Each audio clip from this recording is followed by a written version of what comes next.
And I'm just saying yes, yes, yes is because I focus more on pleasing everybody else than putting my priorities first. Especially if I foresee the burnout, I'll politely say, you know what, let me get back to you on this. Right.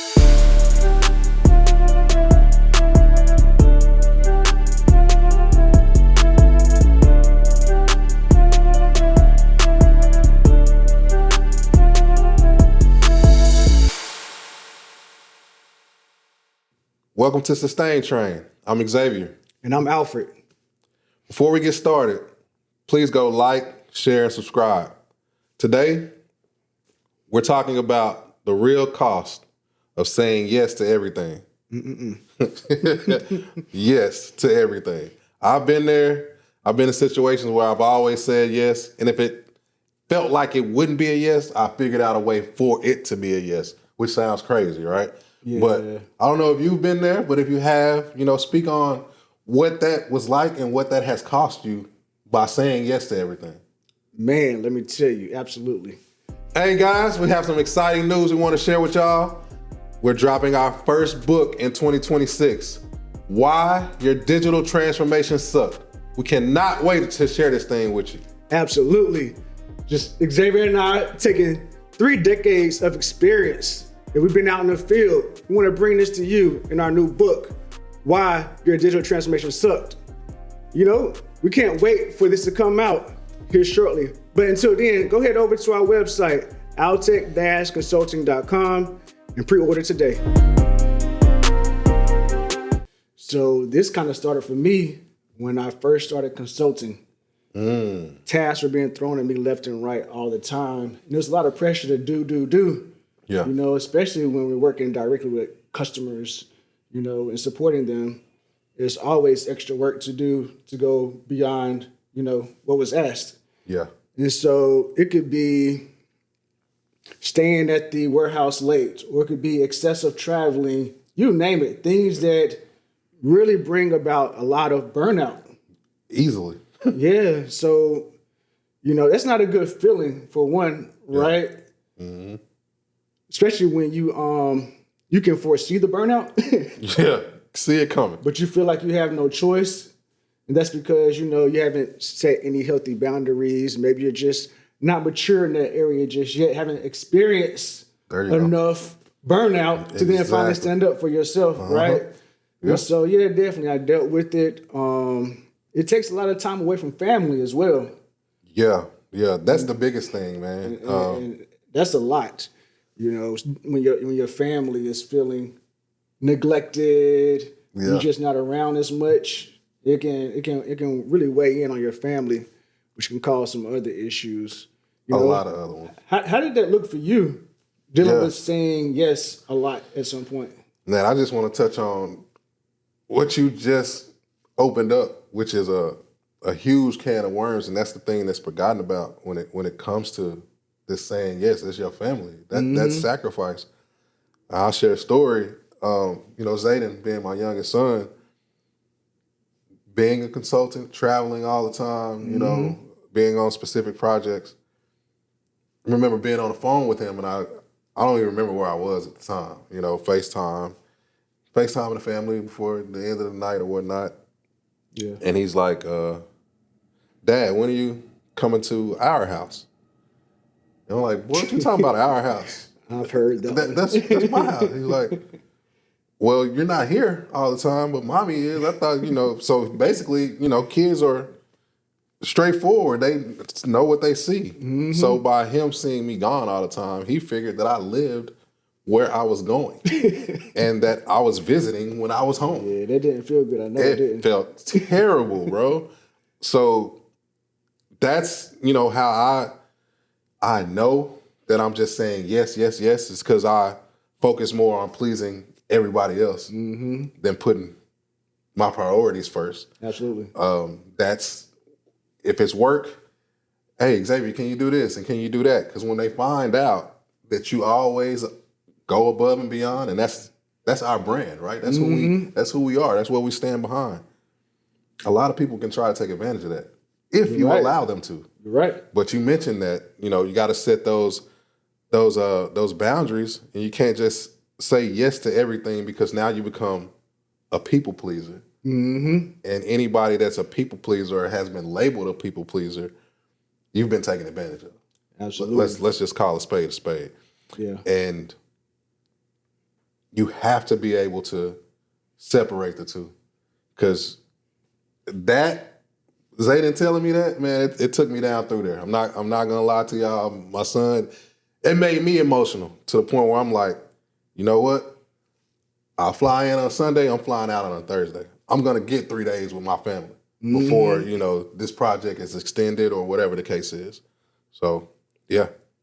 So Xavier, you know what's funny? How you're talking about your son said, "Hey, Dad, are you coming to our house?" Yeah. Like my daughter did something similar, and my son. They would say, "Hey, Dad's coming home to visit this weekend." That's crazy, man. So I can definitely relate with that.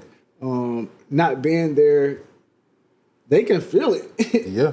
They can feel it. Then what's crazy is it becomes the norm for them. Right. Which doesn't feel good for us. Right? Feels terrible. Absolutely. How about some of the things you've done to overcome not saying yes so often? Yeah. Yeah. So, like one of the things I mentioned was being a people pleaser. That's one of the things I had to realize about myself and get more comfortable saying no. Because that's how you protect yourself, by establishing those boundaries. And let truth be told, if you establish some boundaries, let's say you got friends that call you all times of the night. Well, we have families, we got wives, we got kids. I'm not answering the phone after 11 p.m. What we got to talk about? You do that with me too. Right. What do we have to talk about at 11 p.m. that we can't talk to our old ladies about? Or our kids should be asleep at that point. But if I can't talk to my wife about it, my homeboy don't need to call me at 11 p.m., bro. It can wait till tomorrow. Yeah. But if I establish that boundary, hey, Alfred, man, I'm not going to really answer the phone after 10:30. I'm with the wife. Right. Regardless of what we're doing, right? If you, in turn, flipped on me and like, bro, that's crazy. You should be able to answer the phone anytime I call. Bro, you never respected my boundaries to begin with. Right. So I don't feel bad at all by moving on. So you have to be able to, establish those boundaries and have absolutely no problem giving a firm no. I agree. I have problems doing that, right? If a client says, well, hey, I know you just stayed 2 weeks, but we really in a bind. Can you stay 2 more weeks straight? First of all, I gave y'all a week, right? I'm supposed to be going home and then coming back the following week, but I stayed over the weekend to, produce some buy-in, to help you guys out. But now you want me to stay an additional 2 weeks? The people pleaser in me would say, nah, I can't. I got this to do and I already have this scheduled and my kids have this. Yeah. It's almost like I'm making excuses for permission for me to say no. That's not a firm no. Right. Me saying, no. Xavier, can you stay? No. I'll see y'all next week. That's a firm no. Yeah. That's a boundary. That's how I deal with it. And it's worked wonders for me because the people that don't respect your boundaries, you eliminate them because they never respected you in the first place. Right. And the people that were attempting to take advantage of you, they no longer can, so they have to respect you at that point. And they know that you're not gonna compromise, so let's not even approach Alfred or Xavier with that. No, I'm with you, man. For me, I had a realization, that, hey, if I died today, tomorrow, not even tomorrow, 5 minutes after I die, business is gonna carry on as usual. With or without me. Yeah, it's gonna keep going. That's real, bro. So why should I continue to sacrifice, continue the burnout, continue saying yes to everything when really a lot of things don't really amount to much in the grand scheme of things. Right? Yeah. So for me, I've learned to, especially if I foresee the burnout, I already know what's about to come, I'll politely say, you know what, let me get back to you on that. right. Then I'll give them an ETA, like by end of day or by tomorrow, something like that. And then that gives me time to go and assess the situation. Yeah, let me sit with it for a minute. And that's the foundation to setting a healthy boundary, just not putting the pressure on yourself to provide an answer immediately sometimes. Right. And that's what works for me. Yeah. And so within that time frame, I can think on it. I can go to, somebody that I trust, like I go to you. Yeah. And talk about it, get some advice on, the situation, think on it some more, pray about it, whatever it may be. Because some decisions can be that hectic to where you need to really think into it. You got to. Because sometimes things can catch you sideways. Like people be asking the craziest requests sometimes. Things that they wouldn't even do. But then after I've assessed the situation, the next day or whenever I owe them a response, I'll go back to them and I'll say, you know what, I thought on this, and I'll give my answer. Yes, no. If I feel like it's going to be burnout, no, I can't do it. Right. Can't do it. Sometimes we have to continue to sacrifice, but sometimes we don't. Sometimes you got to put yourself first. Right. You got to know, all right, how's this going to impact my family? Right. So it's a lot of other factors that go into it that these people may not really understand at the time, and maybe they can't relate. Maybe they don't have kids. Maybe they don't have a family, and so they can't relate. Right. Or maybe they're just workaholics. They got their blinders on where they can't relate. So it happens. Yeah, you just got to sometimes let them in a little bit, being personable. Yeah. So they can respect your boundaries and respect your answers. They know a little bit more about you. Not to really explain yourself, but for them to see it from a different perspective. Right. And then they'll know going forward, all right, this is probably not a good time to request this with Alfred or with Xavier or whatever the case may be. Because I know the answer. I know the answer. Yeah. So you gotta help people learn you sometimes. Nah, bro, I love that. Yeah. Because what I gained from you saying that is that you know how you probably heard this saying from I think it's mainly like a woman that heard this saying or made this saying that you got to teach somebody how to love you. Mm-hmm. Sometimes you got to teach somebody how to treat you. It's a perfect analogy. Yeah. And that's the perfect situation for that because I'm going to take my time. I'm going to sit with this. I'm going to discuss it with my wife. Yeah. I'm going to discuss it with one of my friends, get their opinion and their insight, and then I'll provide an answer. But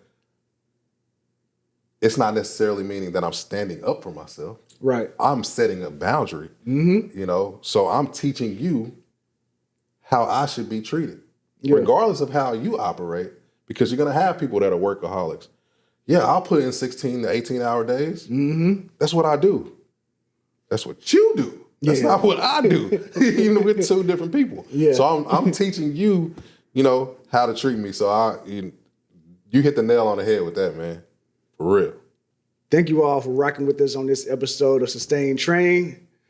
We talked a lot about, why it's important to set healthy boundaries. Yeah. You don't have to be quick to say yes to everything. We gave you some tips and tricks on how to handle people when they're, coming with these excessive requests, when you're feeling the burnout that could happen and so forth. Sometimes you just got to take it easy because you don't want to just trip out and then that causes a certain look on you. Yeah. We don't have to handle things in a way that gets us out of character, Yes. So it's best to just not have the pressure on yourself to quickly say yes or quickly say no. Take your time, assess the situation. Not all decisions in life are gonna have to take this much effort to get through it. Right. You'll learn along the way what should take more effort and what's the simple no. Right. Sometimes you need that time.